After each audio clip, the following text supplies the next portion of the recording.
Hi hello everyone, welcome to my channel Srishti tutorial for maths. ನಾನು ನಿಮ್ಮ ಪರಶುರಾಮ್. ನಾನು ಇವತ್ತಿನ ದಿನ ನಿಮಗೆ ನವೋದಯ, ಮುರಾರ್ಜಿ ಹಾಗೂ ರಾಣಿ ಚೆನ್ನಮ್ಮ ವಸತಿ ಶಾಲೆಗಳ ಪ್ರವೇಶ ಪರೀಕ್ಷೆಗೆ ಸಂಬಂಧಪಟ್ಟಂಥ ಮ್ಯಾಥಮೆಟಿಕ್ಸ್ನ ಮಾದರಿ ಪ್ರಶ್ನೆ ಪತ್ರಿಕೆಯನ್ನು ನಿಮ್ಮ ಜೊತೆಗೆ ಇವತ್ತು ಹಂಚ್ಕೊಳ್ತಾ ಇದ್ದೀನಿ. ದಯವಿಟ್ಟು ಚಾನಲ್ ಸಬ್ಸ್ಕ್ರೈಬ್ ಮಾಡಿ, ವಿಡಿಯೋಸ್ನ ಲೈಕ್ ಮಾಡಿ, ಶೇರ್ ಮಾಡಿ, ಜೊತೆಗೆ ಕಮೆಂಟ್ ಮಾಡೋದನ್ನು ಮರಿಬೇಡಿ ಅಂತ ಹೇಳ್ತಾ ಈಗ ನಾನು ಕ್ಲಾಸ್ ಶುರು ಮಾಡ್ತಾ ಇದ್ದೀನಿ. ನೋಡಿ, ಕ್ಲಾಸ್ ಬಂದುಬಿಟ್ಟು ಈ ಒಂದು ಪೇಪರ್ ನನ್ನ ಹತ್ರ ಇದೆ. ಒಂದು ಕ್ವಶನ್ ಪೇಪರ್ ನನ್ನ ಕಡೆಗಿದೆ. ಇಲ್ಲಿ ಈ ಒಂದು ಮಾಡೆಲ್ ಪೇಪರ್ನ ಇಲ್ಲಿ ಬಿಡಿಸ್ತಾ ಇದ್ದೀವಿ. ನೋಡಿ, 51ನೇ ಪ್ರಶ್ನೆ. ಇಲ್ಲಿ ಸುಮಾರು 20 ಪ್ರಶ್ನೆಗಳು ನಿಮಗೆ ಬರ್ತವೆ. ಫಸ್ಟ್ ಕ್ವಶನ್ ಬಂದು 51ನೇ ಪ್ರಶ್ನೆ. ಈ ಒಂದು ಮಾಡೆಲ್ ಪೇಪರಲ್ಲಿ ಬರೋ 51ನೇ ಪ್ರಶ್ನೆ ಏನು ಹೇಳುತ್ತಪ್ಪ ಅಂದರೆ, ಅರುಣ್ 60 ಯೂನಿಟ್ ಘನಗಳನ್ನು ಉಪಯೋಗಿಸಿ 1 ಸೆಂಟಿಮೀಟರ್ ಅಂಚು ಇರುವ ಒಂದು ಘನಾಭವವನ್ನು ಮಾಡುತ್ತಾನೆ. ಈ ಘನಾಭದ ಗಾತ್ರವೆಷ್ಟು ಅಂತ ಕೇಳಿದರು. ಅಂದರೆ 60 ಯೂನಿಟ್ ಘನಗಳನ್ನು ಉಪಯೋಗಿಸಿದ್ದಾನೆ. ಪ್ರತಿಯೊಂದು ಘನದ ಅಂಚು 1 ಸೆಂಟಿಮೀಟರ್ ಇರುತ್ತೆ. ಅಂಥವೆಷ್ಟಿದ್ದಾವೆ? 60 ಘನ ಇದ್ದಾವೆ. ಅವೆಲ್ಲವನ್ನು ಸೇರಿಸಿ ಒಂದು ದೊಡ್ಡ ಘನಾಭವ ಮಾಡ್ತಾನೆ. ಸೊ ಆ ಘನಾಭದ ಗಾತ್ರ ಎಷ್ಟಿರುತ್ತೆ? ಸಿಂಪಲ್ ಅಲ್ವಾ? 60 ಇದೆ, 1 ಇದೆ. 60ಅನ್ನು 1ರಿಂದ ಗುಣಿಸಿದರೆ 60 ಘನ ಸೆಂಟಿಮೀಟರ್ ಬರುತ್ತೆ. ಸೊ ಇದು ಒಂದನೇ ಉತ್ತರಕ್ಕೆ 51ನೇ ಪ್ರಶ್ನೆಗೆ ಒಂದನೇ ಆಪ್ಷನ್ ಕರೆಕ್ಟು. ಓಕೆನಾ? ಸೊ ನೋಡಿ, ಇಲ್ಲಿ ದೊಡ್ಡ ಘನದ ಗಾತ್ರ ಈಸ್ ಈಕ್ವಲ್ ಟು ಸಣ್ಣ ಘನಗಳ ಗಾತ್ರಗಳ ಮೊತ್ತಕ್ಕೆ ಸಮ ಅಂತ ಕೊಟ್ಟಿದ್ದಾರೆ. ಅದ್ರ ಪ್ರಕಾರ ದೊಡ್ಡ ಘನದ ಗಾತ್ರ ಈಸ್ ಈಕ್ವಲ್ ಟು ಸಣ್ಣ ಘನಗಳ ಗಾತ್ರಗಳ ಮೊತ್ತ ಅಂದರೆ 60 ಇದ್ದಾವೆ. ಪ್ರತಿಯೊಂದ್ರದ್ದು 1 ಸೆಂಟಿಮೀಟರ್ ಆದರೆ 60 × 1 ಮಾಡಿದರೆ 60 ಬರುತ್ತೆ ತಾನೆ. ಸೊ 60 ಘನ ಸೆಂಟಿಮೀಟ್ರ್ ಬಂತು. ಓಕೆನಾ? ಇದು ಒಂದನೇ ಪ್ರಶ್ನೆಗೆ ಉತ್ತರ. ಇನ್ನು ಎರಡನೇದು 52ನೇ ಪ್ರಶ್ನೆ. ಎಫ್ ಅನ್ನು 45 ಡಿಗ್ರಿಯಲ್ಲಿ 3 ಬಾರಿ ಕ್ಲಾಕ್ ವೈಸ್ ಗಡಿಯಾರದ ಮುಳ್ಳುಗಳು ಸುತ್ತುವ ದಿಕ್ಕಿನಲ್ಲಿ ಪ್ರದಕ್ಷಿಣೆಯಾಗಿ ತಿರುಗಿಸಿದರೆ ಅದರ ಆಕಾರ ಹೇಗಿರುತ್ತೆ? ನೋಡಿ, ತುಂಬ ಸಿಂಪಲ್. ನೋಡಿ, ಇಲ್ಲಿ ಮೊದಲ ಬಾರಿ 45 ಡಿಗ್ರಿ ಅಂತ ಹೇಳಿದ್ರೆ ಇದು ಒಂದು ಇದೇನಿದು ಕೋನ ಅಂತ ತಿಳ್ಕೊಳ್ಳಿ. ಇದು 40 ಈ ರೀತಿ ಇದೆ. ಸೊ ಇದು ಆ್ಯಕ್ಚುಲಿ ಎಷ್ಟಿದೆ? ಇದು ಇಲ್ಲಿಂದ ಇಲ್ಲಿಗೆ 90 ಡಿಗ್ರಿ ಇದೆ. 90 ಡಿಗ್ರಿ ಅರ್ಧ ಅಂದರೆ 45 ಡಿಗ್ರಿ. ಇಲ್ಲಿ ಎಫ್ ಇತ್ತು. ಈ ಎಫನ್ನು 45 ಡಿಗ್ರಿ ತಿರುಗಿಸಿದ್ವಿ ಅಂದರೆ ಇಲ್ಲಿ ಏನಾಯ್ತು? ಹಿಂಗಾಯ್ತಲ್ವ ಎಫು ಒಂದು ಸರಿಗೆ. ಎರಡನೇ ಬಾರಿಗೆ ಇದು ಮತ್ತೆ ತಗೊಂಡು ಬಂದರೆ ಇಲ್ಲಿ ಏನು ಬರುತ್ತೆ? ಇದು ಈ ರೀತಿ ಬರುತ್ತೆ. ಮೂರನೇ ಬಾರಿಗೆ ಏನಾಗುತ್ತೆ? ಮತ್ತೆ ಇಲ್ಲಿಗೆ ಬಂದಾಗ ಏನಾಗುತ್ತೆ? ಈ ರೀತಿ ಬರುತ್ತೆ ಅಲ್ವಾ? ಸೊ ಅಂದರೆ ಅಲ್ಲಿಗೆ ಮೂರನೇ ಬಾರಿಗೆ ಈ ಚಿತ್ರ ಎಲ್ಲಿದೆಯೋ ಅದು ಆಪ್ಷನ್ ಕರೆಕ್ಟು. ಸೊ ಇಲ್ಲಿ ಚಿತ್ರ ಎಲ್ಲಿದೆ ನೋಡಿ? ಆಪ್ಷನ್ ಡಿ ಇದೆ.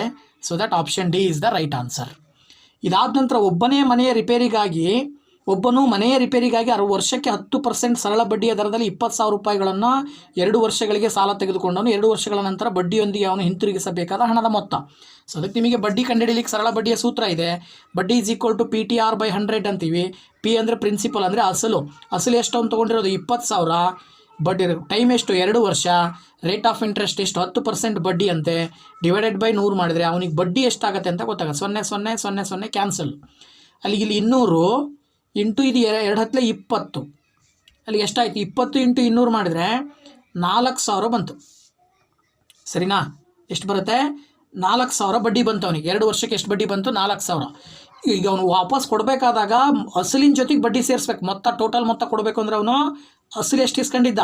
20,000. ಅದಕ್ಕೆ ಬಡ್ಡಿ ಎಷ್ಟು ಕೊಡ್ತಾ ಇದ್ದಾನೆ? 4,000 ಬಡ್ಡಿ ಕೊಟ್ಟರೆ ಎಷ್ಟು ಕೊಡಬೇಕು ಅವನು? 24,000 ರೂಪಾಯಿ ಕೊಡಬೇಕಾಗತ್ತೆ. ಸೊ ಅದ್ರ ಪ್ರಕಾರ ನಿಮಗೆ 24,000 ಸರಿಯಾದ ಉತ್ತರ ಆಗುತ್ತೆ. ಇನ್ನು 54ನೇ ಪ್ರಶ್ನೆ ನೋಡಿ. ಒಂದು ಶಾಲೆಯ ಗ್ರಂಥಾಲಯದಲ್ಲಿ ಕೆಳಗಿನ ಚಿತ್ರ ಸಂಕೇತದಲ್ಲಿ ತೋರಿಸಿದಂತೆ ಬೇರೆ ಬೇರೆ ವಿಷಯದ ಪುಸ್ತಕಗಳಿವೆ.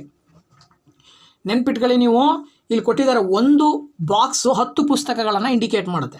ಅಲ್ಲಿ ಗಣಿತ ಗ್ರಂಥಾಲಯದಲ್ಲಿ ಗಣಿತ ಪುಸ್ತಕಗಳು ಎಷ್ಟಿದಾವೆ? 1 2 3 4 5 6 7 ಅಂದರೆ 70 ಪುಸ್ತಕಗಳಿದಾವೆ. ಸರಿನಾ? ಇಲ್ಲಿ ವಿಜ್ಞಾನ 1 2 3 4 5 6 7 8 ಅಂದರೆ 80 ಪುಸ್ತಕಗಳಿದಾವೆ. ಹಿಂದಿ ಎಷ್ಟಿದ್ದಾವೆ? 1 2 3 4 40 ಬುಕ್ ಇದಾವೆ, 40 ಬಾಕ್ಸು. ಇಂಗ್ಲೀಷು 1 2 3 4 5 6 7 8 9 ಅಂದರೆ ಅಲ್ಲಿಗೆ 90 ಇದಾವೆ.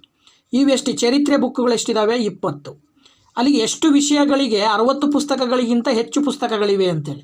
ಯಾವ್ಯಾವ ವಿಷಯಕ್ಕೆ ಸಂಬಂಧಪಟ್ಟಂಗೆ 60ಕ್ಕಿಂತ ಜಾಸ್ತಿ ಬುಕ್ ಇದಾವೆ. ಗಣಿತಕ್ಕಿದೆ 70, ವಿಜ್ಞಾನಕ್ಕಿದೆ 80, ಇಂಗ್ಲೀಷಿಗಿದೆ 90. ಅಲ್ಲಿಗೆ ಒಟ್ಟು ಎಷ್ಟಾಯಿತು? 3 ಪುಸ್ತಕಗಳಿಗೆ ಜಾಸ್ತಿ ಬೆಲೆ ಇದೆ ಅಂತ ಅರ್ಥ ಅಲ್ವಾ? ಇದಾದ ನಂತರ 55ನೇ ಪ್ರಶ್ನೆಗೆ ಹೋಗೋಣ. ಈಗ 55ನೇ ಪ್ರಶ್ನೆ ಹೇಳುತ್ತೆ 20.08 20.008 20.088 ಮತ್ತು 20.888 ಇವುಗಳ ಮೊತ್ತ. ಸೊ ನೀವು ದಶಮಾಂಶಗಳನ್ನು ಕೂಡಬೇಕಾದ್ರೆ ಈ ವಿಧಾನ ನೆನ್ಪಿಟ್ಕೊಳ್ಬೇಕು. ನೀವೇನು ಮಾಡಬೇಕು? ಪಾಯಿಂಟ್ ನೇರವಾಗಿ ಬರೋ ರೀತಿಯಲ್ಲಿ ಫಸ್ಟ್ ಬರ್ಕೊಳ್ಬೇಕು. ಖಾಲಿ ಜಾಗಗಳಿಗೆ 0 ತುಂಬ್ತಾ ಹೋಗಬೇಕು. ಈಗ ಕೂಡಬೇಕು ನೋಡಿ. 8 8 16 8 24. 24ಕ್ಕೆ 4 10ಕ್ಕೆ 2. 8 8 16 8 24 2 26ಕ್ಕೆ 6 10ಕ್ಕೆ 2. ಇಲ್ಲಿ 8 2 10ಕ್ಕೆ 0 10ಕ್ಕೆ 1. ಇಲ್ಲಿ 1 ಬರುತ್ತೆ. 2 4 6 8. ಎಷ್ಟು ಬಂತಲ್ಲಿ 81.064. ಸೊ 81.064 ಸರಿಯಾದ ಉತ್ತರ, ಆಪ್ಷನ್ ಡಿ. ಇದಾದ ನಂತರ 12 ಮತ್ತು 15ರ ಸಾಮಾನ್ಯ ಅಪವರ್ತನಗಳು. ಈ ಕ್ವಶನ್ ತುಂಬ ಚೆನ್ನಾಗಿದೆ. ಸೊ ಈ ಕ್ವಶನ್ ಏನು ಹೇಳುತ್ತೆ, 12 ಮತ್ತು 15, 12 ಯಾವ ಸಂಖ್ಯೆಯಿಂದ ಭಾಗ ಆಗುತ್ತೋ ಅದೇ ಸಂಖ್ಯೆಯಿಂದ 15 ಕೂಡ ಭಾಗ ಆಗಬೇಕು. ನೋಡಿ ಇಲ್ಲಿ ಕ್ವಶನ್ ನೋಡೇ ಹೇಳ್ಬಿಡ್ಬೋದು ನೀವು, ಏನು 12 ಮತ್ತು 15ರ ಭಾಗ ಆಗ್ತಕ್ಕಂಥ ಸಂಖ್ಯೆಗಳು. ಈಗ ನೀವು ಉದಾಹರಣೆಗೆ ಅದನ್ನು ನೀವು ಸಿಂಪ್ಲಿ ಹೆಂಗೆ ತೊಗೊಳ್ಬೋದು ಅಂದರೆ 12ರ ಅಪವರ್ತನಗಳನ್ನು ಬರ್ಕೊಳ್ಳಿ. ಫಸ್ಟು 12ರ ಅಪವರ್ತನಗಳು 1, 2, 3, 4, ಆಮೇಲೆ 12, ಆಮೇಲೆ 6ರಿಂದನೂ ಭಾಗ ಆಗುತ್ತೆ, ಅದು 6, 12. 15ರ ಅಪವರ್ತನಗಳನ್ನು ಬರ್ಕೊಳ್ಳಿ. 15 1ರಿಂದ ಭಾಗ ಆಗುತ್ತೆ, 1 ಬಿಟ್ಟರೆ ತಿರ್ಗಾ 5, 5 ಬಿಟ್ಟರೆ ತಿರ್ಗಾ 15, ಸರಿನಾ? ಹಾಗಿದ್ರೆ 3ರಿಂದನೂ ಕೂಡ ಭಾಗ ಆಗುತ್ತೆ, 3 5 15.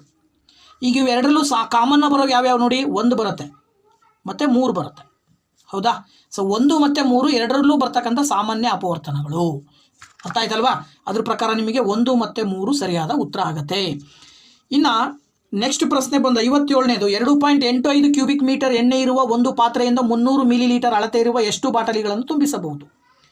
ನೋಡಿ, ಕ್ಯೂಬಿಕ್ ಮೀಟರ್ ಎಣ್ಣೆಗೂ ಮಿಲಿಲೀಟರ್ ಎಣ್ಣೆಗೂ ವ್ಯತ್ಯಾಸ ಇರುತ್ತೆ, ಅದನ್ನು ನಾವು ಸರಿಪಡಿಸ್ಕೊಂಡು ಹೇಳಬೇಕು. ಇಲ್ಲಿ 2.85 ಕ್ಯೂಬಿಕ್ ಮೀಟರ್ ಎಣ್ಣೆ ಇರುವ ಒಂದು ಪಾತ್ರೆಯಿಂದ 300 ಮಿಲಿಲೀಟರ್ ಅಳತೆ ಇರುವ ಎಷ್ಟು ಬಾಟಲಿಗಳಿಗೆ ತುಂಬಿಸಬಹುದು? ಸೊ ಅದಕ್ಕೆ ನಮಗೆ ಸೆಂಟಿಮೀಟರ್ಗೂ ಮೀಟರ್ಗೂ ಮಿಲಿಮೀಟರ್ಗೂ ಇರೋ ಒಂದು ರಿಲೇಷನ್ಶಿಪ್ಪನ್ನು ನಾವು ಫಸ್ಟ್ ತಿಳ್ಕೋಬೇಕು. ನೋಡಿ, 1 ಸೆಂಟಿಮೀಟರ್ ಅಂದರೆ 10 ಮಿಲಿಮೀಟರ್ ಅಥವಾ 10 ಮಿಲಿಲೀಟರ್ ಅಂತ ಹೇಳ್ತೀವಿ. ಅಲ್ಲಿಗೆ 1 ಕ್ಯೂಬಿಕ್ ಸೆಂಟಿಮೀಟರ್ ಅಂದರೆ 10 × 10 × 10 ಅಂದರೆ 1000 ಮಿಲಿಲೀಟರ್ ಬರುತ್ತೆ. 1 ಕ್ಯೂಬಿಕ್ ಸೆಂಟಿಮೀಟ್ರಿಗೆ 1000 ಮಿಲಿಲೀಟರ್.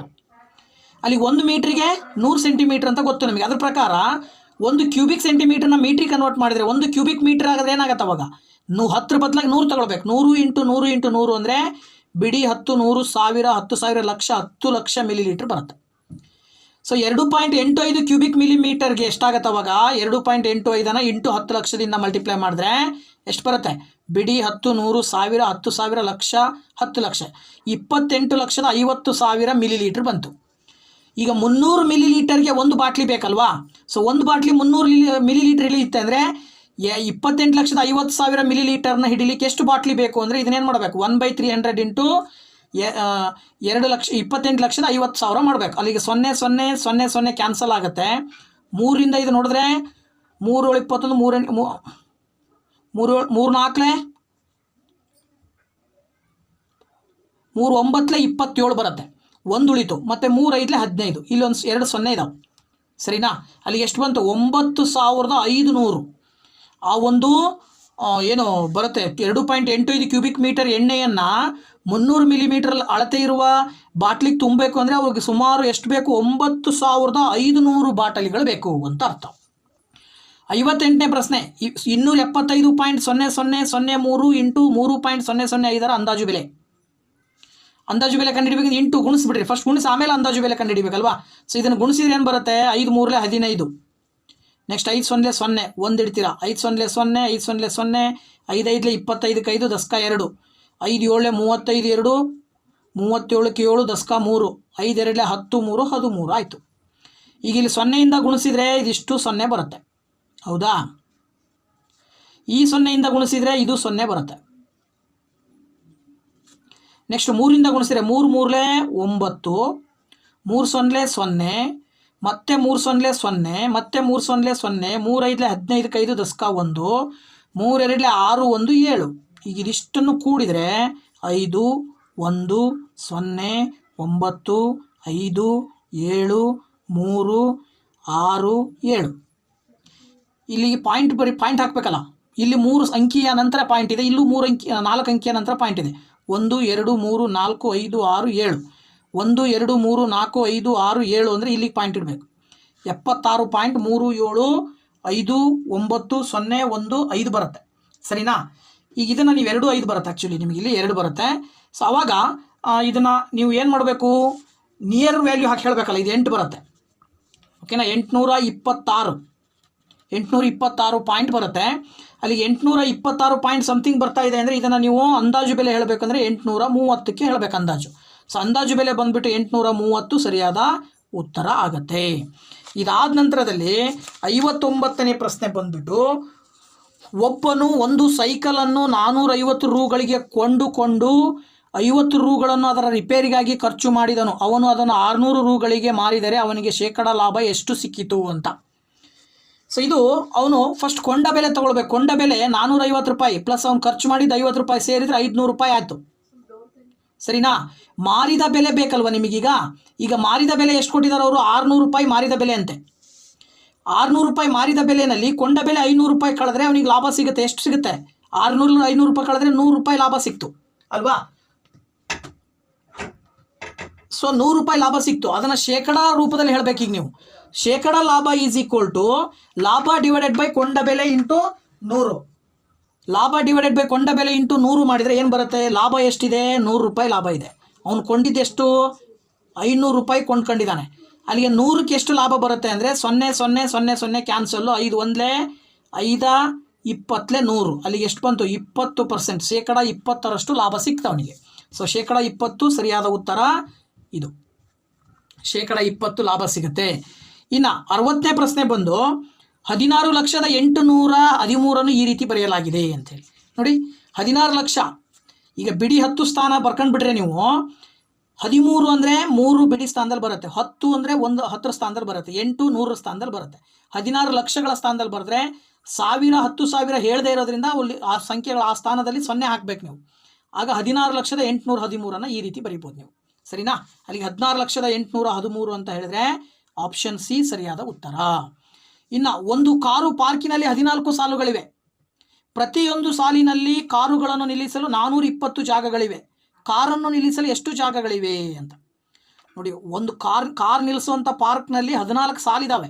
ಪ್ರತಿ ಸಾಲಿನಲ್ಲಿ 420 ಕಾರ್ ನಿಲ್ಲಿಸ್ಬೋದು. ಅಲ್ಲಿಗೆ ಒಟ್ಟು ಎಷ್ಟು ಕಾರ್ ನಿಲ್ಲಿಸ್ಲಿಕ್ಕೆ ಸಾಧ್ಯತೆ ಇದೆ ಅಂತೇಳಿ ಅದರ ಅರ್ಥ ಏನು ಮಾಡ್ಬೇಕು ನೀವು?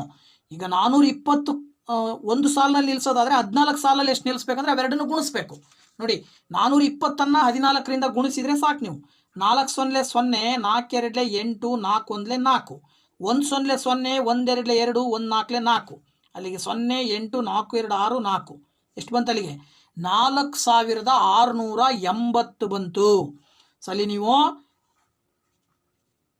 ಇಲ್ಲ ತಪ್ಪಾಯ್ತಾ ನೋಡಿ, ಇನ್ನೊಂದ್ಸರಿ ನೋಡಿ. 4 0 0, 4 2 8, 4 4 16, ಸಾರಿ 4 4 16 ಆಗಬೇಕಿದು. ನೆಕ್ಸ್ಟು 1 0 0, 1 2 2, 1 4 4, ಅಲ್ಲಿಗೆ 8 6 2 8, 4 1 5, ಅಲ್ಲಿಗೆ 5,880 ಬಂತು. ಸೊ 5,880 ಸರಿಯಾದ ಉತ್ತರ, ಆಪ್ಷನ್ ಎ ಕರೆಕ್ಟ್ ಆನ್ಸರ್. ಇದಾದ ನಂತರ 62ನೇ ಪ್ರಶ್ನೆ ಹೇಳುತ್ತೆ, ಒಂದು ಸಂಖ್ಯೆ 50ಕ್ಕಿಂತ ಕಡಿಮೆ 7ರ ಗುಣಿತ ಸರಿಯಾದ 3 ಅಪವರ್ತನಗಳಿವೆ. ಆ ಸಂಖ್ಯೆ ಯಾವುದು? ನೋಡಿ ತುಂಬ ಸಿಂಪಲ್. ಇಲ್ಲ 50ಕ್ಕಿಂತ ಕಡಿಮೆ ಅಂದರೆ ಇದು ಬರಲ್ಲ. ಇವುಗಳಲ್ಲಿ ಇವು 3ರಲ್ಲಿ 7ರ ಭಾಗ 7 7 14 ಇದು ಹೋಗುತ್ತೆ. 7 6 42 ಇದು ಭಾಗ ಆಗುತ್ತೆ. 7 7 49 ಇವು 3 7ರಿಂದ ಭಾಗ ಆಗ್ತವೆ. ಇದು ರೈಟು, ಇದು ರೈಟು. ಈಗ ಇದನ್ನು ನೋಡಬೇಕು. 14ಕ್ಕೆ ಎಷ್ಟು ಅಪವರ್ತನಗಳಿದ್ದಾವೆ ನೋಡಿ. 14ರ ಅಪವರ್ತನಗಳನ್ನು ಬರೆದ್ರೆ 1 7 2 2 7 14 ತಾನೆ. ಆಮೇಲೆ 14 1 2 3 4 ಅಪವರ್ತನಗಳು ಬಂದವು ಇದಕ್ಕೆ. ನೆಕ್ಸ್ಟ್ 42 ನೋಡಿದ್ರೆ 1ರಿಂದ ಭಾಗ ಆಗುತ್ತೆ, 2ರಿಂದ ಭಾಗ ಆಗುತ್ತೆ, ಹಾಗೆಯೇ 7ರಿಂದನೂ ಭಾಗ ಆಗುತ್ತೆ, 6ರಿಂದ ಭಾಗ ಆಗುತ್ತೆ, 3ರಿಂದ ಭಾಗ ಆಗುತ್ತೆ, ಹೀಗೆ ಕಂಟಿನ್ಯೂ. ಅಲ್ಲಿ ಇದು 3ಕ್ಕಿಂತ ಜಾಸ್ತಿ ಅಪವರ್ತನಗಳು ಬಂದವು. ಇದು ಅಲ್ಲ, ಕೊನೆಯದು ಉಳಿಯೋದು 49. ಸೊ 49 1ರಿಂದ ಭಾಗ ಆಗುತ್ತೆ, 7ರಿಂದ ಭಾಗ ಆಗುತ್ತೆ, 49ರಿಂದ ಇವು 3 ಬಿಟ್ಟರೆ ಬೇರೆ ಯಾವುವು ಇಲ್ಲ ಅದಕ್ಕೆ. ಆದ್ದರಿಂದ 49 ಸರಿಯಾದ ಉತ್ತರ ಆಗತ್ತೆ. ಇನ್ನು 63ನೇ ಪ್ರಶ್ನೆ, 10,000ನೇ 61 ನಾವು ಹೇಗೆ ದಶಮಾಂಶ ರೂಪದಲ್ಲಿ ಬರೆಯುತ್ತೇವೆ? ಸೊ ನೋಡಿ 10,000ನೇ ಅಪವರ್ತನ ಹೇಗೆ ಬರಿಬೋದು ಅಂದರೆ ನೀವು ಇಲ್ಲಿ ತುಂಬ ಸಿಂಪಲ್. ಇಲ್ಲಿ 0 ಪಾಯಿಂಟ್ ಹಾಕಿದ ಮೇಲೆ ಎಷ್ಟು 0 ಇಲ್ಲಿ ಅಂಕಿಗಳಿರು 0 ಎಷ್ಟಿದಾವೋ ಅಷ್ಟು ಸಂಖ್ಯೆಗಳನ್ನು ಇಲ್ಲಿ 0 ಬರಿತಾ ಹೋಗ್ಬೇಕು. ಈಗ 1 6 ಇದೆ, ಇಲ್ಲಿ 1 ಬರಿತೀರಾ 6 ಬರಿತೀರಾ. ಇಲ್ಲಿ ಮಧ್ಯೆ ಎಷ್ಟು ಸಂಖ್ಯೆಗಳು ಹಾಕಬೇಕು? 1 2 3 4. ಈಗ 1 2 ಆಯಿತು, ಇನ್ನು 2 0 ಹಾಕಬೇಕು. ಆಗ ನಿಮಗೆ ಇದು ಸರಿಯಾದ ಉತ್ತರ ಆಗುತ್ತೆ.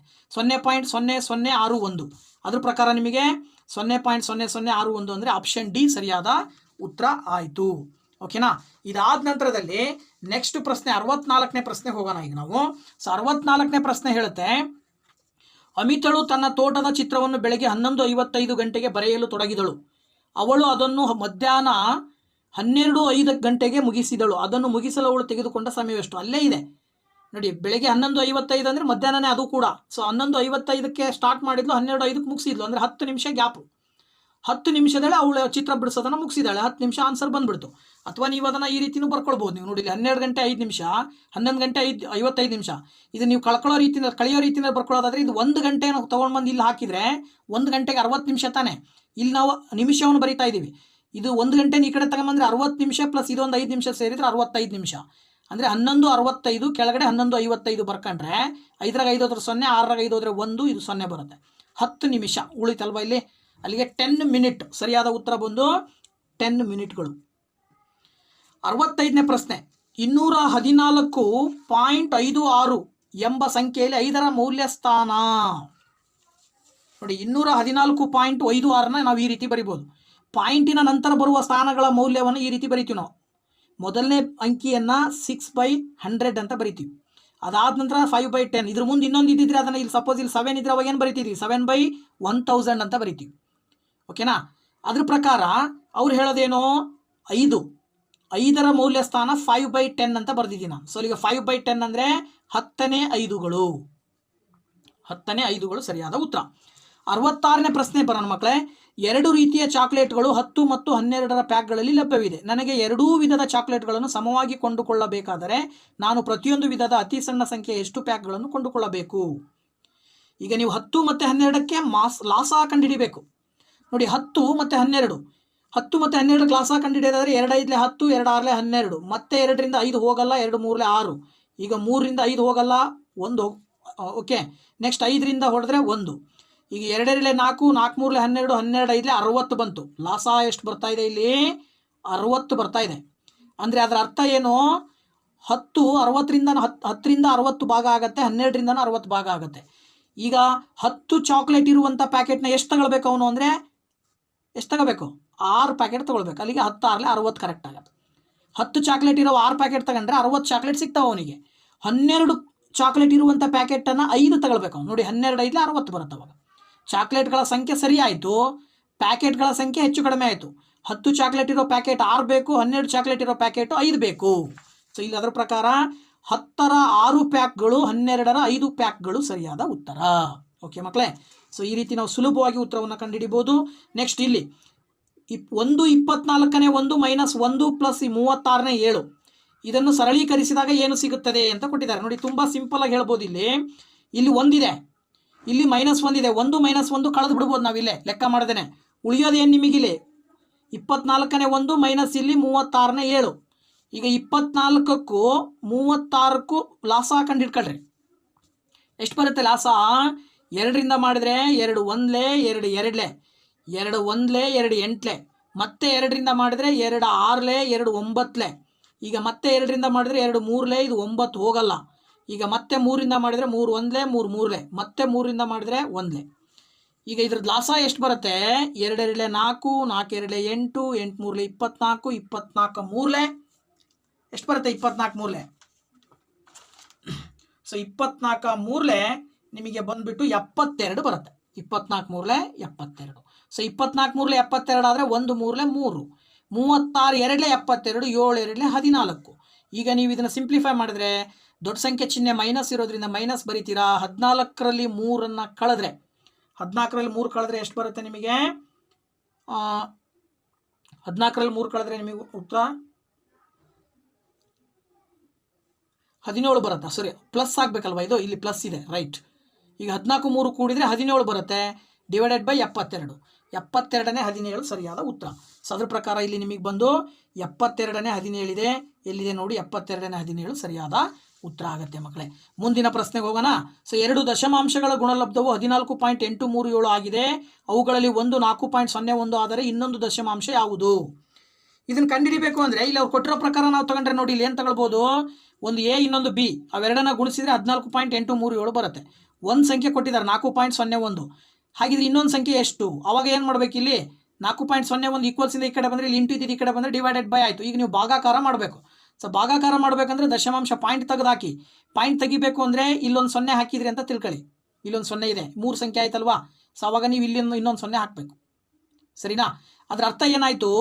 ಈಗ ನಿಮಗೆ 14 8 3 7 ಕೆಳಗಡೆ ಏನು ಬರುತ್ತೆ? 4 0 1 0. ಈಗ ಪಾಯಿಂಟ್ ತೆಗೆದು ಹಾಕಿದ್ವಿ ನಾವು. ಎರಡು ಕಡೆ ಪಾಯಿಂಟ್ ಕ್ಯಾನ್ಸಲ್ ಆಯಿತು. ಈಗ ನೀವು 4010ರಿಂದ 14,837 ಬಾಗಿಸಿದ್ರೆ 4010ರಿಂದ ಇದನ್ನು ಬಾಗಿಸಿದ್ರೆ ನಿಮಗೆ ಮೂರಲೆ ಫಸ್ಟು ಎಷ್ಟಲೇ 3ಲೆ 4010 ಇಂಟು 3 ಗುಣಿಸಿದ್ರೆ 3 ಸೊನ್ನೆ 0, 3 ಒಂದ್ಲೆ 3, 3 ಸೊನ್ನೆ 0, 3 ನಾಲ್ಕಲೆ 12. ಸೊ 7 ಉಳಿತು, 3 0 ಹೋದರೆ 3 ಹೋದರೆ 0, 8 0 ಹೋದರೆ 8, 4 2 ಹೋದರೆ 2, ಇದು 0. ಈಗ ಇಲ್ಲಿ 4010 ಮತ್ತೆ ಎಷ್ಟು ಮಾಡ್ಬೋದು ನೀವು, ಇಲ್ಲಿ 7 ಬರಬೇಕಲ್ವಾ, ನೀವು ಇಲ್ಲಿ ಏನು ಮಾಡಬೇಕಾಗತ್ತೆ 7 ಪಾಯಿಂಟ್ ಹಾಕಿ 7 ಹಾಕಿದರೆ ನಿಮಗೆ ಇಲ್ಲಿ 0 ಇಳಿಸ್ಕೋಬೇಕು. 7 ಸೊನ್ನೆ 0, 7 ಒಂದ್ಲೆ 7, 7 ಸೊನ್ನೆ 0, 7 ನಾಲ್ಕಲೆ 28, ಅಲ್ಲಿ ಉತ್ತರ ನಿಮಗೆ 0 ಬರುತ್ತೆ. ಸರಿನಾ? ಅದರ ಅರ್ಥ ಎಷ್ಟು ಬಂತು, ಇಲ್ಲಿ 3.7 ಬಂತು. ಇನ್ನೊಂದು ಸಂಖ್ಯೆ ಎಷ್ಟು ಬರುತ್ತೆ 3.7. ಇದು ಆಪ್ಷನ್ ಬಿ ಸರಿಯಾದ ಉತ್ತರ. ಇನ್ನು ಈ ನಮೂನೆಯನ್ನು ಅಧ್ಯಯನ ಮಾಡಿ ಮತ್ತು ನಂತರ ಬರುವುದನ್ನು ಗುರುತಿಸಿ ಅಂತ ಕೊಟ್ಟಿದ್ದಾರೆ. ಸೊ ಇಲ್ಲಿ ಅವ್ರು ಹೇಳಿರೋ ನಮೂನೆಯ ಪ್ರಕಾರ ನಾನು ಇಲ್ಲಿ ಬರ್ಕೊಂಡಿದ್ದೀನಿ. ಇಲ್ಲಿ ಏನಿದೆಯಾ ಅದನ್ನು ಬರ್ಕೊಂಡು ನಿಮಗೆ ಎಕ್ಸ್ಪ್ಲೇನ್ ಮಾಡ್ತೀನಿ ನೋಡಿ. ಇಲ್ಲಿ 5 × 5 25, 15 × 15 225, 25 × 25 625, 35 × 35 1225, 45 × 45 2025 ಆದರೆ 55 × 55 ಎಷ್ಟು ಬರುತ್ತೆ ಅಂತ ಕ್ವಶನ್ ಅವ್ರದ್ದು. ಈಗ ಇಲ್ಲಿ ನೋಡಿದರೆ 1 ಅಂತ ತಗೊಳ್ಳಿ, ಇಲ್ಲಿ 1 2ಲೆ 2 ಬರುತ್ತೆ, ಇಲ್ಲಿ ಈ ಸ್ಥಾನ 2 ಬಂದಿದೆ ಹೌದಾ. ನೆಕ್ಸ್ಟ್ ಇದನ್ನು ತಗೊಂಡ್ರೆ 2 × 3 ತಗೊಂಡ್ರಿ ಗುಣಿಸ್ರಿ, ಈ 2 ಇಲ್ಲಿ ಬರ್ಕೊಂಡು 3ರಿಂದ ಗುಣಿಸಿದ್ರೆ 6 ಬಂತು, ಇಲ್ಲಿ ಕೊನೆಯ ಸ್ಥಾನದಲ್ಲಿ 6 ಬಂದಿದೆ. ನೆಕ್ಸ್ಟು ಈ 3ನ ಇಲ್ಲಿ ತಗೊಳ್ಳಿ, 3 × 4 ಗುಣಿಸಿದ್ರೆ 12 ಇಲ್ಲಿ ಬರ್ತಾ ಇದೆ ಹೌದಾ. ನೆಕ್ಸ್ಟು 4 × 5 ಗುಣಿಸಿದ್ರೆ 20 ಬರ್ತಾ ಇದೆ. ಅದೇ ರೀತಿ 5 × 6 ಗುಣಿಸಿದ್ರೆ 30 ಬರಬೇಕಲ್ವಾ. ಸೊ ಅಲ್ಲಿಗೆ ಇಲ್ಲಿ 30 ಬಂದು ನೆಕ್ಸ್ಟ್ 25 ಕಾಮನ್ನು, ಅಲ್ಲಿಗೆ 55 ಮತ್ತು 55 ಗುಣಿಸಿದ್ರೆ ನಿಮಗೆ 3025 ಬರುತ್ತೆ. ಅದ್ರ ಪ್ರಕಾರ ನಿಮಗೆ ಯಾವುದು ಇದು 28 25 ಇದೆ, 32 25 ಇದೆ, ಇಲ್ಲಿ 30 25 ಇದೆ, ಇಲ್ಲಿ 1002 ಇದೆ. ಸೊ 30 25 ಸರಿ, ಆದ್ದರಿಂದ ಆಪ್ಷನ್ ಸಿ ಕರೆಕ್ಟ್ ಆನ್ಸರ್. ಇದಾದ ನಂತರ 70ನೇ ಪ್ರಶ್ನೆ. ಒಂದು ಜಿಲ್ಲೆಯ ಜನಸಂಖ್ಯೆ 20 ಲಕ್ಷ ಆಗಿದೆ. ಒಂದು ವರ್ಷದಲ್ಲಿ ಅದು 1.1ರಷ್ಟು ಅಧಿಕವಾದರೆ ಒಂದು ವರ್ಷದ ನಂತರ ಅದರ ಜನಸಂಖ್ಯೆ ಎಷ್ಟು? ನೋಡಿ, ಅದು ತುಂಬ ಸಿಂಪಲ್. ಶೇಕಡವನ್ನು ನಾವು ದಶಮಾಂಶದಲ್ಲಿ ಈ ರೀತಿ ಬರಿತೀವಿ, 1.1 ಡಿವೈಡೆಡ್ ಬೈ 100 ಭಿನ್ನರಾಶಿಗೆ ಬರೆದ್ರೆ ಅಲ್ಲಿರೋ ಜನಸಂಖ್ಯೆ 2 ಲಕ್ಷ. ಆ 2 ಲಕ್ಷಕ್ಕೆ ಎಷ್ಟು ಜಾಸ್ತಿ ಆಯಿತು, 2 ಲಕ್ಷನ 20 ಲಕ್ಷನ, ಎಸ್ 20 ಲಕ್ಷ. 20 ಲಕ್ಷ 2 ಸೊನ್ನೆ ಕ್ಯಾನ್ಸಲ್ ಮಾಡಿದರೆ ಎಷ್ಟು ಬರುತ್ತೆ ನಿಮಗೆ ಉತ್ತರ ಬಂದ್ಬಿಟ್ಟು ಇದು 2200 ಬರುತ್ತೆ. ಎಷ್ಟು ಬರುತ್ತೆ 2200 ಸರಿನಾ. ಈಗ ಅಲ್ಲಿ ಇರುವ ಜನಸಂಖ್ಯೆ ಎಷ್ಟು 20 ಲಕ್ಷ. 20 ಲಕ್ಷಕ್ಕೆ 2200ನ ಸೇರಿಸ್ರಿ, ಅಲ್ಲಿ ಎಷ್ಟಾಯಿತು 22 ಲಕ್ಷ. ಸಾರಿ 20 ಲಕ್ಷದ 2200 ಅಂದರೆ 20.22 ಬರುತ್ತೆ. 20.22 ಲಕ್ಷ ಅಂತ ಅರ್ಥ ಸರಿನಾ. ಸೊ ಅದ್ರ ಪ್ರಕಾರ ನಿಮಗೆ 20.22 ಲಕ್ಷ ಸರಿಯಾದ ಉತ್ತರ ಆಪ್ಷನ್ ಡಿ. ಇನ್ನು 71ನೇ ಪ್ರಶ್ನೆಗೆ ಹೋಗೋಣ. 71ನೇ ಪ್ರಶ್ನೆ. ಒಬ್ಬ ಅಂಗಡಿಯವನು ಒಂದು ರೇಡಿಯೋವನ್ನು 680 ರೂಗಳಿಗೆ ಮಾರಿ 120 ರೂಗಳನ್ನು ಕಳೆದುಕೊಳ್ಳುತ್ತಾನೆ. ಅವನಿಗೆ 120 ರು ಸಿಗಬೇಕಾದ್ರೆ ಅವನು ಯಾವ ರೇಡಿಯೋವನ್ನು ಯಾವ ಬೆಲೆಗೆ ಮಾರಬೇಕು? ನೋಡಿ, 680 ರೂಪಾಯಿಗೆ ಮಾರಿದ 680 ರೂಪಾಯಿಗೆ ಮಾರಿದಾಗ ಅವನಿಗೆ 120 ರೂಪಾಯಿ ನಷ್ಟ ಆಗಿದೆ.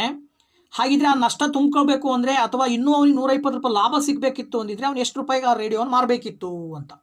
ಅದ್ರ ಪ್ರಕಾರ ಈಗ ನಷ್ಟ ಆಗಿದೆ ಅವನಿಗೆ ಅಂದರೆ ಯಾವಾಗ ನಷ್ಟ ಬರುತ್ತೆ ಅಂದರೆ ಕೊಂಡ ಬೆಲೆಗಿಂತ ಮಾರಿದ ಬೆಲೆ ಕಡಿಮೆ ಇದ್ದಾಗ. ಸೊ ನಷ್ಟ 120 ರೂಪಾಯಿ ಬಂದಿದೆ ಅವನಿಗೆ. ಸೊ 120 ರೂಪಾಯಿ ಕೊಂಡ ಬೆಲೆ ಎಷ್ಟು ಕೊಂಡಿದ್ದಾನೆ ಗೊತ್ತಿಲ್ಲ ಅವನು. ಈಗ ಇಲ್ಲಿ ಮಾರಿದ ಬೆಲೆ 680 ಇದೆ. ಇದನ್ನು ಈ ಕಡೆ ಪ್ಲಸ್ ತಗೊಂಬಂದರೆ ಪ್ಲಸ್, ಈಕ್ವಲಿಂದ ಈ ಕಡೆ ತಗೊಂಬಂದರೆ 120 ಪ್ಲಸ್ 680 ಈಸ್ ಈಕ್ವಲ್ ಟು ಕೊಂಡ ಬೆಲೆ ಆಗುತ್ತೆ ಸರಿನಾ. ಸೊ ಈಗ 120ಕ್ಕೆ 680 ಆ್ಯಡ್ ಮಾಡಬೇಕಲ್ವಾ. 6 1 7 800 ರೂಪಾಯಿ ಆಯ್ತಲ್ವಾ ಮಕ್ಕಳೇ. ಸೊ ಇದು 800 ರೂಪಾಯಿ ಕೊಂಡ ಬೆಲೆ. ಅವನು 800 ರೂಪಾಯಿ ಕೊಂಡಿದ್ದಾನೆ, 680 ರೂಪಾಯಿ ಮಾರಿದ್ದಾನೆ, ಅದಕ್ಕೆ 120 ರೂಪಾಯಿ ಲಾಸ್ ಆಗಿದೆ. ಈಗ ಅವನಿಗೆ 120 ರೂಪಾಯಿ ಲಾಭ ಆಗಬೇಕು ಅಂದರೆ 800 ರೂಪಾಯಿಗೆ ಏನು ಮಾಡಬೇಕು, ಅವನು 120 ರೂಪಾಯಿ ಸೇರ್ಸ್ ಮಾರಬೇಕಂದ್ರೆ 920 ರೂಪಾಯಿಗೆ ಮಾರಬೇಕು ಅಷ್ಟೇ ಅಲ್ವಾ. ನೋಡಿ, ಅವನಿಗೆ ಲಾಭ 120 ರೂಪಾಯಿ ಬೇಕು ಅಂದರೆ ಮಾರಿದ ಬೆಲೆ ಎಷ್ಟಕ್ಕೆ ಮಾರಬೇಕು ಅವನು ಅಂತ ಕಂಡುಹಿಡಬೇಕು. ಅವ್ನು ಕೊಂಡದ್ದು ಎಷ್ಟಕ್ಕೆ, ಈಗ 800 ರೂಪಾಯಿ ಕೊಂಡಿದ್ದಾನೆ. ಅದು 800 ರೂಪಾಯಿ ಕೊಂಡಿರೋದನ್ನು ಈ ಕಡೆ ತಗೊಂಡು ಬಂದರೆ 120ಕ್ಕೆ ಪ್ಲಸ್ 800 ಸೇರಿಸಿದ್ರೆ ನಿಮಗೆ ಮಾರಿದ ಬೆಲೆ ಸಿಗುತ್ತೆ ಸರಿನಾ. ಅವನು 920 ರೂಪಾಯಿಗೆ ಮಾರಿದರೆ ಅವನಿಗೆ ಲಾಭ ಎಷ್ಟು ಸಿಗುತ್ತೆ, 120 ರೂಪಾಯಿ ಲಾಭ ಸಿಗುತ್ತೆ ಸರಿನಾ. ಸೊ ಅವನು 120 ರೂಪಾಯಿ ಲಾಭ ಪಡಿಬೇಕು ಅಂದರೆ ಅವನು ಏನು ಮಾಡಬೇಕು, 920 ರೂಪಾಯಿಗೆ ಮಾರಾಟ ಮಾಡಬೇಕು. ಇನ್ನು 72ನೇ ಪ್ರಶ್ನೆ.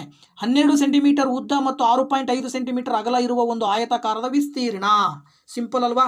ಆಯತದ ವಿಸ್ತೀರ್ಣ ಸೂತ್ರ ಗೊತ್ತು, ಉದ್ದ ಇಂಟು ಅಗಲ 12 × 6.5 ಗುಣಿಸಿದರೆ ಬಂದ್ಬಿಡುತ್ತೆ. 12 5 60, 12 6 72 6 78 ಪಾಯಿಂಟ್ ಕಟ್ಟಿದರೆ ಅಲ್ಲಿಗೆ 78 ಚದುರ ಸೆಂಟಿಮೀಟರ್ ಬಂತು ಅಲ್ವಾ. ಸೊ 78 ಚದುರ ಸೆಂಟಿಮೀಟರ್ ಸರಿಯಾದ ಉತ್ತರ ಆಗತ್ತೆ ಎ. ಇದಾದ ನಂತರ ಒಂದು 5 ರೂಪಾಯಿ ನಾಣ್ಯದ ತೂಕ 9 ಗ್ರಾಮ್ಗಳು ಆಗಿದೆ. ಅವುಗಳ 5 ರೂಪಾಯಿ ನಾಣ್ಯಗಳ ಚೀಲದ ತೂಕ 9 ಕಿಲೋ ಆಗಿದೆ. ಹಾಗಾದರೆ ಆ ಚೀಲದಲ್ಲಿ ಎಷ್ಟು ನಾಣ್ಯಗಳಿವೆ? ಈಗ ಒಂದು ನಾಣ್ಯ 9 ಗ್ರಾಮ್ ತೂಗುತ್ತಂತೆ. ಅಂಥವು ಎಷ್ಟಿದಾವಲ್ಲಿ ಅಂತ ಒಂದು ಚೀಲದಲ್ಲಿ ತುಂಬಿಟ್ರೆ ಆ ಚೀಲದ ತೂಕ 9 kg ಬರ್ತಾ ಇದೆ. ಸೊ 9 kg ತೂಕ ಬರ್ತಾ ಇದೆ ಅಂದರೆ ಅದರಲ್ಲಿ ಎಷ್ಟು ನಾಣ್ಯ ಇದ್ದಾವೆ ಅಂತ ಅದರ ಅರ್ಥ ಇಲ್ಲಿ ನೋಡಿ. 1 kgಗೆ 1000 ಗ್ರಾಮ್ ಗೊತ್ತು ನಿಮಗೆ. ಅಲ್ಲಿಗೆ 9 kgಗೆ ಎಷ್ಟಾಯಿತು? 9000 ಗ್ರಾಮ್ ಆಯಿತು. ಒಂದು ನಾಣ್ಯದ ಬೆಲೆ 9 ಗ್ರಾಮು. ಅಲ್ಲಿಗೆ 9000 ಗ್ರಾಮ್ನಲ್ಲಿ ಎಷ್ಟು ನಾಣ್ಯ ಇರ್ತವೆ ಅಂದರೆ 1/9 × 9000 ಮಾಡ್ಬೇಕು ನೀವು. ಆಗ ನೀವು 9ರಿಂದ 9 ಹೊಡೆದ್ರೆ 1000 ಅಂದರೆ ಅಲ್ಲಿಗೆ 1000 ನಾಣ್ಯಗಳು ಆ ಚೀಲದಲ್ಲಿ ಇದ್ದಾವೆ. ಆ ಚೀಲದಲ್ಲಿ 1000 ನಾಣ್ಯಗಳಿರೋದ್ರಿಂದ ಉತ್ತರ ತೂಕ ಎಷ್ಟು ಬರ್ತಾ ಇದೆ? 9 kg ತೂಕ ಬರ್ತಾ ಇದೆ ಅಂತ ಆಪ್ಷನ್ ಸಿ ಸರಿಯಾದ ಉತ್ತರ. ಇನ್ನು 74ನೇ ಪ್ರಶ್ನೆ. ಒಂದು ಶಾಲೆಯಲ್ಲಿ 26 ಕೋಣೆಗಳಿವೆ. ಪ್ರತಿ ಕೋಣೆಯಲ್ಲೂ 4 ಗಿಡಗಳಿವೆ. ಪ್ರತಿ ಗಿಡಕ್ಕೆ 2 ಗ್ಲಾಸ್ ನೀರು ಬೇಕಾದರೆ ಎಲ್ಲ ಗಿಡಗಳಿಗೆ ಎಷ್ಟು ಗ್ಲಾಸ್ಗಳು ನೀರು ಬೇಕಾಗುತ್ತದೆ? ನೋಡಿ, ಅವ್ರು ಹೇಳೋ ಪ್ರಕಾರ ಒಂದು ಕೋಣೆಯಲ್ಲಿರುವ ಗಿಡಗಳ ಸಂಖ್ಯೆ 4. ಅಂಥವು ಎಷ್ಟು ಕೋಣೆ ಇದಾವೆ? 26. ಅಲ್ಲಿಗೆ ಎಷ್ಟಾಯಿತು? ಒಟ್ಟು ಗಿಡಗಳ ಸಂಖ್ಯೆ 2 ಗುಣಿಸ್ಬೇಕಲ್ವಾ. 26 ಮತ್ತು 4 ಗುಣಿಸಿದ್ರೆ ಎಷ್ಟು ಬರುತ್ತೆ?